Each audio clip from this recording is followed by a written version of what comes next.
Assalamualaikum warahmatullahi wabarakatuh.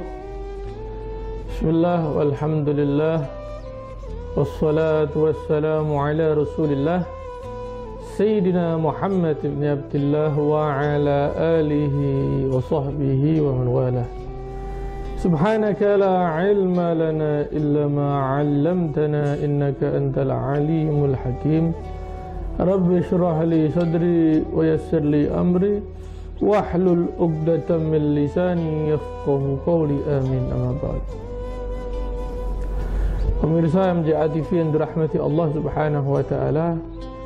Alhamdulillah, tsumma alhamdulillah, puji syukur atas kehadirat Allah yang senantiasa melimpahkan kepada kita rahmat dan karunia-Nya.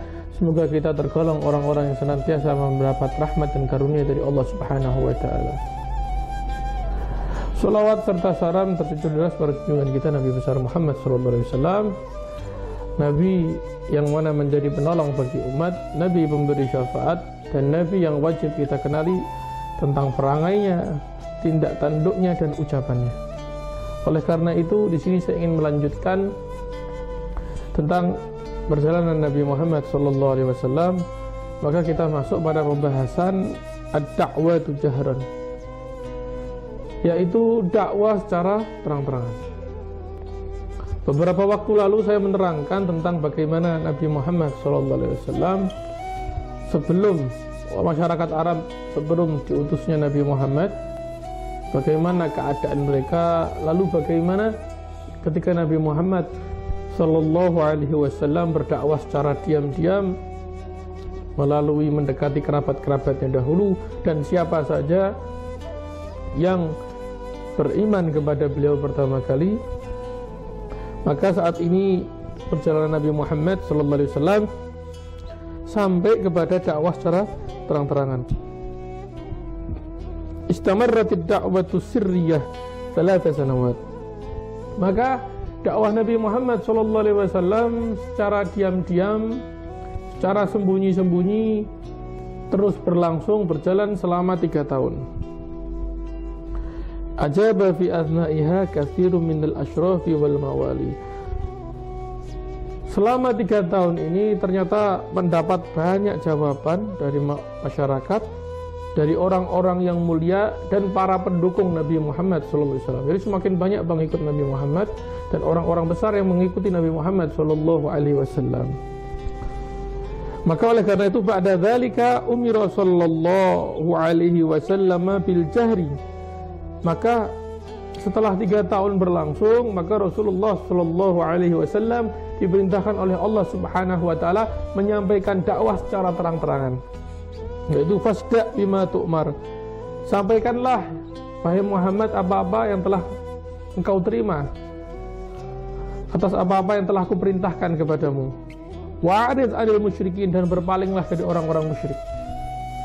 Jadi begitu turun ayat tersebut, surat Al-Hijr kalau tidak salah ini, maka Nabi Muhammad SAW langsung menyiapkan mentalnya, menguatkan hati bersama para sahabat-sahabatnya yang telah mengikutinya. Tiba-tiba berjalan berbondong-bondong, mereka semua berjalan untuk menuju Ka'bah. Menuju Ka'bah, fasa'ida 'ala sofa, maka naik di atas mimbar. Wanada qaumahu, dan memanggil, berseru dengan kaumnya sambil berkata, falamajtama'u qala lahum. Setelah kaum-kaumnya ini berkumpul semua, orang-orang berkumpul di antara itu semua, maka Nabi Muhammad SAW berkata kepada mereka, hal tusaddiqunani fima ukhbirukum bih. Wahai kaumku, apakah kalian meyakiniku dan membenarkanku atas apa-apa yang akan aku sampaikan kepada kalian nanti? Ditanya, percaya nggak kalian sama saya nih? Saya mau menyampaikan sebuah risalah. Kira-kira kalian meyakini saya, percaya sama saya atau tidak? Ditanya oleh Nabi Muhammad SAW. Maka serentak kaumnya pun mengatakan, faqalu jami'uhum. Mereka semua berkata, na'am, benar, wahai Muhammad, kami meyakinimu, kami percaya kepadamu. Ma jarrabna 'alaika kadiban mundu nasya'tika ilal an. Saya belum pernah mendapatimu, melihatmu berdusta dari pertama engkau ada sampai saat ini. Dari pertama engkau sampai sekarang saya belum pernah mendapatimu berdusta, berbohong atau mengatakan hal-hal yang tidak ada manfaatnya. Jadi ketika Nabi Muhammad ini di situ menyampaikan dakwah secara terang-terangan di hadapan orang banyak, di hadapan kaumnya, justru kaumnya ini ketika Nabi Muhammad pertama kali bertanya, mereka meyakini bahwa Nabi Muhammad ini memang as-siddiq, al-amin, amanah, dapat dipercaya, orangnya siddiq, jujur. Dan Nabi Muhammad juga orang-orang yang fatanah, sesuai dengan sifat Nabi, yaitu siddiq, amanah, tabligh, fatanah. Nabi Muhammad memiliki 4 sifat juga, itu siddiq, jujur, amanah, dapat dipercaya, tabligh, menyampaikan, fatanah, dan cerdas. Maka faqala sallallahu alaihi wasallam, maka Nabi Muhammad sallallahu alaihi wasallam berkata, angkidu anfusakum minan nar, jagalah diri kalian, lindungilah dirian, selamatkan diri kalian dari api neraka. Inni nadhirun lakum min adzabin syadid, sesungguhnya aku memperingatkan kepada kalian semua, akan azab yang pedih. Jadi ketika itu Nabi Muhammad SAW memberi peringatan kepada orang-orang di sekitar Nabi Muhammad SAW, kepada kaumnya, bahwasanya bersiap-siaplah engkau untuk menerima syariat baru, dan hati-hati kalian dari perbuatan yang kecil. Hati-hati kalian dari murkanya Allah, yaitu murkanya Allah dimaksud di sini yaitu syirik, menyekutukan Allah, menyembah berhala, kemudian juga melakukan perbuatan-perbuatan kecil yang dimurkai Allah Ta'ala yang lainnya. Faqala lahu ammuhu Abu Lahab, maka ketika itu berkatalah pamannya Abu Lahab, tabban laka ya Muhammad, sungguh celaka engkau wahai Muhammad. Alihadza jama'tana, apakah karena itu engkau mengumpulkan kami semua di tempat ini?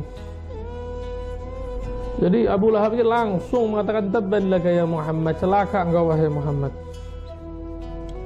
Karena itu kau mengumpulkan kami. Fa anzalallahu fi haqqihi surat Al-Lahab, maka Allah Ta'ala langsung menurunkan surat Al-Lahab sambil mengatakan tabbat yada abi lahab wa tab, celaka engkau wahai Abu Lahab.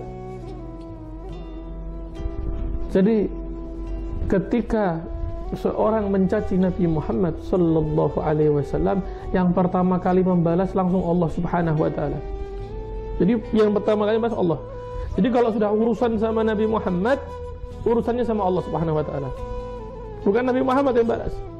Begitu yang mengatakan tabban laka ya Muhammad, dijawab oleh tabbat yada abi lahab wa tab. Allah Ta'ala langsung yang membalasnya, memberikan sumpah serapahnya di dalam Al-Quran surat Al-Lahab. Itu sumpah serapah untuk Abi Lahab. Ma aghna anhu maluhu wa ma kasab, sayasla naran dzata lahabin wa tab, wa imra'atuhu hammalatal hatab, fi jidha hablum min masad. Jadi barang siapa yang menghinakan Nabi Muhammad di depan umum, di depan orang, Allah Ta'ala yang langsung akan membalas, Allah Ta'ala yang akan menghinakannya di hadapan umum dan di hadapan orang lain. Oleh karena itu, paling tidak dari kisah dakwah Nabi secara terang-terangan kita melihat bagaimana sebenarnya masyarakat Arab ini semuanya meyakini dan percaya sama Nabi, sampai datang hasutan-hasutan dari orang-orang yang membenci Nabi. Dan ujian Nabi paling berat, hasutan itu datang dari keluarga Nabi sendiri, yaitu dari paman Nabi Muhammad SAW, yaitu saudara dari ayahnya, yang hasud dan iri kepada Nabi, yang mana dahulu cinta kepada Nabi hanya karena berbeda keyakinan yang menjadi membenci Nabi Muhammad SAW. Semoga Allah Ta'ala senantiasa memberikan taufik dan hidayahnya kepada kita, dan menjadikan kita orang-orang yang beruntung, orang-orang yang bersyukur, dan menjadikan umat Nabi Muhammad yang kelak akan dibanggakan Nabi Muhammad dan mencintai Nabi Muhammad. Amin Allahumma amin. Wassallallahu ala sayyidina Muhammadin wa ala alihi wa sahbihi wa sallam, walhamdulillahi rabbil alamin.